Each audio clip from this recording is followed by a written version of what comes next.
আমার লোকে ধারে দিয়ে কথা কয়। থাক মামা, চেতিস না, তুই চেতিস না, থাক।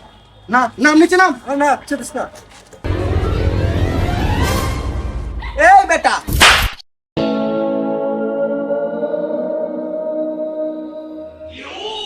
আজকে কি হয়েছে জানো? কি হয়েছে? আজকে শুভ বাইরে একজন না থাপ্পড়। শুভ ভাই থাপ্পড়? না শুভ ভাই থাপ্পড় মারে নাই। শুভ ভাই গাড়িতে নাইম ভাই বোর্ডারে ধাম ধিম করে মারা শুরু করছে। এই বেটা, প্রথম থেকে কাহিনীটা কস না। দাঁড়া, আমরা দুজন গাড়ি নিয়ে যেতেছি, দুটো পোলা পিছন দিকে হেই করে উঠছে। আর তখনই গাড়িতে শুভ ভাই নাইমা দুটো যে থাপড়াইলো বাংলা সিনেমার মতো মারছে। ঠিক আছে, এমন মারাটা মারলো পুরো বাংলা সিনেমার নাক ফেল। তাই তাহলে এরপরে তো শুভ বাইরে গেঞ্জামি আছে। হ্যাঁ